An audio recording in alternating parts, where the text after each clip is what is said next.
Hello, hello. This is Suzanne McAllister with a new episode of the Suzanne McAllister podcast, or if you're on my YouTube channel for the International Anxiety Academy.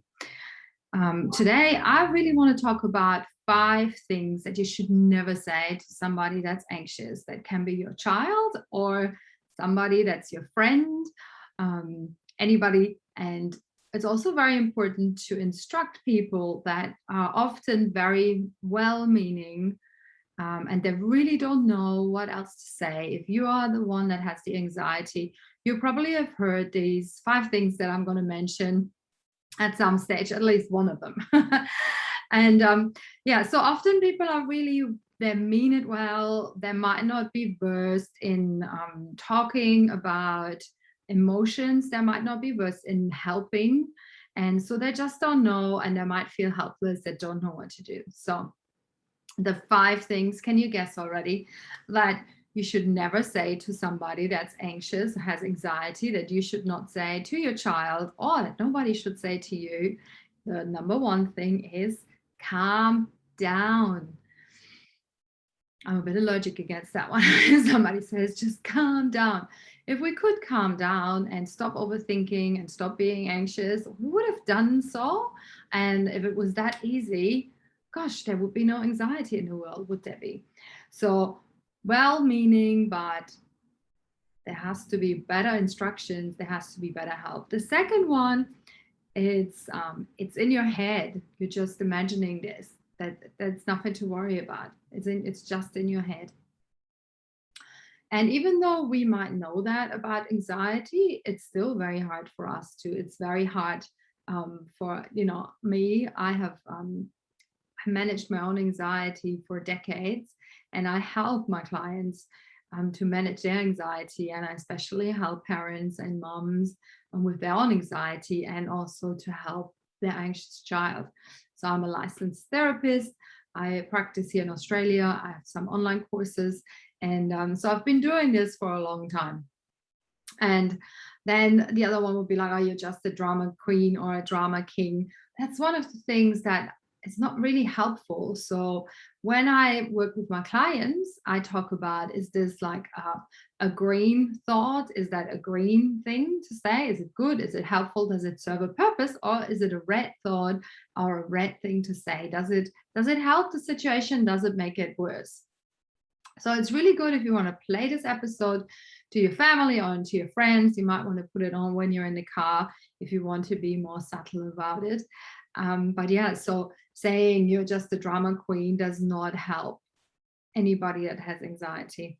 And the other one is just relax. It's the same as just calm down. If it was so easy to just relax, we would all be very much relaxed.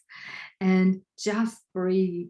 So as much as I'm a fan of breathing and helping through anxiety, but then just breathe does not help. So let me just give you some suggestions about the 9 things that are green thoughts, green things to do, green things that are helping, and that we can coach ourselves through, and we can also help our child. We can instruct somebody. Listen, so when I have an anxiety attack and I feel like this, these are the things that you can do that would be really, really helpful. And for everybody with anxiety, before any help can be done, because often we do things to avoid. So with my clients with anxiety, my client Sunny, last week we talked about how as soon as she feels anxious, she comfort eats. So that's her strategy. And she has some weight problems and problems. She's pre-diabetic now. So that is something where we're working on right now, that she would like to find something else to replace this very unhelpful. Another one is like a red strategy. How can we find a green strategy, and how can we anchor that in her subconscious? So that's what happens when I work with people one-on-one. But for now, I want you to think about is there a willingness to feel the feelings? So let's just say it's you're the person that has anxiety. So then I don't have to say if it's your child or if it's your partner. Anyhow, so let's just say I'm speaking to you. You're the one that has the anxiety. Is there a willingness to sit through it? So one of the things that's helpful to remember is that anxiety does not own me. It's the thinking that controls me. So anxiety does not own me. And so that's something for me to say to myself when I feel anxious. Anxiety does not own me. There's more to me than the anxiety attack. There are so many other pieces to me that are working, that are functioning, that are really amazing. And the anxiety attack, that's one part. There's so many other pieces. So anxiety does not own me.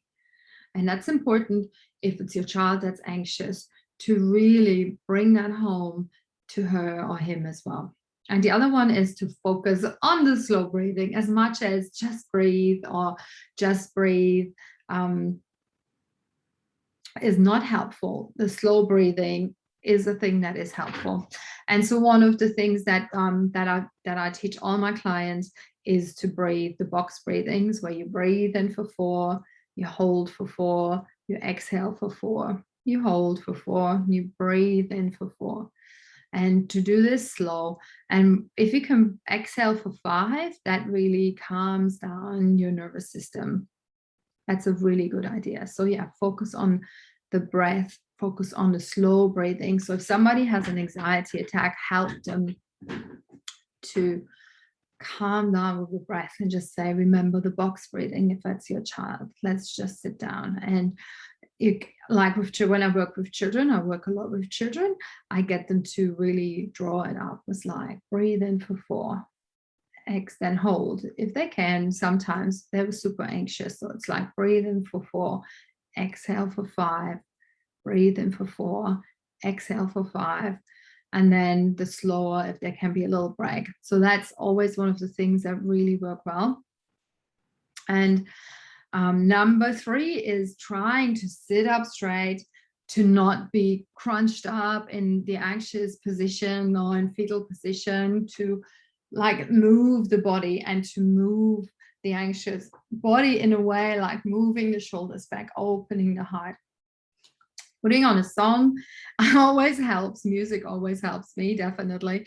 And rolling the shoulders, because this is one of the where we're like, when we're anxious, we just like slump in, and then we can even breathe less deep, and our breathing is way more shallow. So opening the chest, stretching. I teach some yoga stretches and just stretching, sitting up, sitting on the floor, lying down. There's some exercises I teach as well that are especially good for trauma, where you like shake. But yeah, jumping up and down, putting on a song really helps to feel calmer, because you're exerting that energy, that nervous energy in the body, which then helps you to stay calmer. And so focusing on what brings us pleasure during anxiety attack can be hard, but if you have an animal around, if you have a dog at home, cuddle with that dog, touch the dog, might be a guinea pig, might be a rabbit, whatever it is. If you're like, if you can go out in nature, that really helps as well.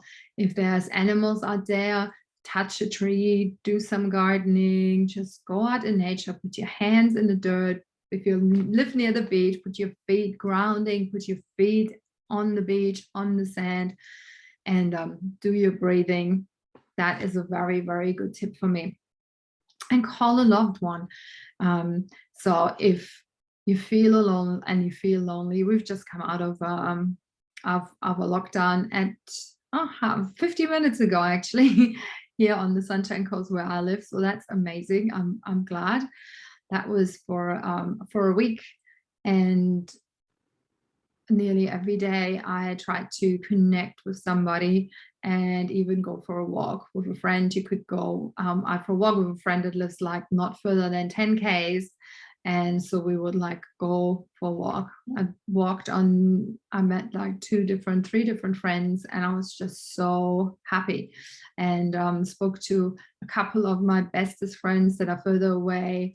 And that was really, really nice. And then also caught up with my daughter, and I know that that really helps me as well. So call a loved one, just talk about how you're going, and tell them how you're feeling, and have a willingness to share just what's going on with you as well. The cup of tea, I know. Have a warm drink, and I'm not talking about an Irish coffee. I'm talking about make it a little ceremony to have some nice herbal calming tea. I have this beautiful calm chillax tea that has rose petals in there with some raw honey that a friend of mine has given me, with a beautiful cup, and a nice teapot there. And then, yeah, sitting outside, breathing, and then scanning my thoughts as well. Is this a thought? Because we don't have to hook into our thoughts. So the mindfulness comes in there. And really knowing that you're never alone. You might feel that you're alone. I do feel that sometimes, and I do then get super anxious. And many of my clients can feel very, very alone, even when they're amongst their big family. They can feel so alone that nobody understands them, because they have all of this going on the inside that nobody else has. My client Karen, we had just a really big breakthrough, because nobody would ever know what was going on the inside for her. She would not be able to let anybody in that way, because she saw it as a weakness. So even this week, we went through a process that really helped. And then she sat down with her mom and told her, and her mom, she said, oh, I always thought it was me. And I had a beautiful breakthrough and a beautiful communication. So I was so happy for her. And staying in the here and now, because our anxiety often does not happen. There's not anything life-threatening that's happening for us right here, right now. It's often in the future, where we're like having black and white thinking, we're catastrophizing about the things that might happen, and our mind just spins round and round and round. So just staying in the here and now. Here now, am I okay? Here now, well, here I am. I'm at work, I'm at school, I'm studying, I'm safe. So really saying to yourself all the things that are good and naming them as well. It's like, well, right now I am good. I could be calm. I can choose to be calmer. I can choose all the tools that I just talked about and many more. I can be okay right here, right now. I don't know if the things are going to happen that I worry about. So here and now, it's this little mantra that I keep saying to myself as well. Here and now, just here and now. Baby steps, next step. And the last one is really to name your feeling, to be willing to sit through the uncomfortableness and to the unease, and just name your feeling. And then really connect. Where do you feel it? So it's like when I work with my clients, I talk about, where do you feel that anxiety? And what does it say to you right now? And there's a whole process to this, but you can do this on your own as well. And you can say, wow, my anxiety just feels like there's black stone in my heart right now. And you can ask, well, what is it that you want me to know? How can I help? So to have this little conversation is self-soothing. And maybe your anxiety is saying to you, well, I feel completely unprepared for the new thing that we're going to do tomorrow. So it would be way easier if we can prepare in this way, and we can, I don't know, look at Google and see where we're driving and how long it takes us there. And if we can put out the clothes that we need to wear tomorrow and have everything ready. So I'd be feeling much calmer if all the preparations are done. So have a conversation with your anxiety. What are the things that that your anxiety wants to teach you, because your anxiety really is your superpower that keeps you safe. It's just on high alert, and it's that's just the thing where it is. So it's just overactive to try and keep you safe. But how good that we have it, because otherwise you'd be walking around on the motorway and doing all sorts of silly things. So your anxiety, you can see this as your superpower. It's like this this feeling. So because the more we judge ourselves, the more we beat ourselves up for feeling the way we shouldn't. So my clients, they're done with shoulding on themselves. That's one of the things I work on with them, because the shoulds and the have tos, we just turn them around and we change them. And your anxiety forces you to look at yourself and to really deep dive into your self-development. So what is going on? What are you willing to do? It helps you to develop boundaries. It helps you to develop self-care. And even though that might be harder, and you're a sensitive soul, I know. So even though that might be harder, and you might just think, oh my God, I just wish sometimes I could be like tough and none of these things would fade me and I could be like this and that person. But a part of you is just not like that. A part of you really likes that you're sensitive, that you often are an empath, that you pick up on things, that you're in tune. And so this is just about finding the tools to help yourself or help your child and help others. So this is it from me. So this is Suzanne McAllister, founder of the International Anxiety Academy, the IAA. And I'm going to launch a new online course that will be coming out soon for parents, how to guide them through helping their anxious child that's fully self-paced. So you don't feel so alone on your own there, and you'll have the tools that I teach my psychotherapy clients and my coaching clients. And it takes a year. So I'm going to put that in there, all in the online course to come. So if you want to know about that, it's going to be beta tested. So I only have 30 spots available for this, because I only accompany it with a group coaching sessions where you actually get the opportunity to talk to other moms, to other parents, and where you have the opportunity to live workshop with me, where we also problem solve all the things that are coming up when parenting your anxious child. If you want to be on the waitlist for that, just go to my website, SuzanneMcAllister.com. The link is here in the show notes or below, and on the YouTube channel. Just sign up for to get the updates for that coming out soon. And you do want to be one of the first 30 to test that out and get help for your child and help for yourself, because when we are calmer, our children are calmer. When our children are calmer, we are calmer as well. So I hope that helped a little bit. And so the 5 things not to say, to stay away from. I gave you some alternatives there, and I hope you enjoyed this. Let me know how you do, and please subscribe to the channel and subscribe to the podcast. And I'd love to hear other things that you'd like me to talk about. What other videos would you like to hear about, or cases from the practice, or other questions that you might have. All right, thank you so much, and have a beautiful week.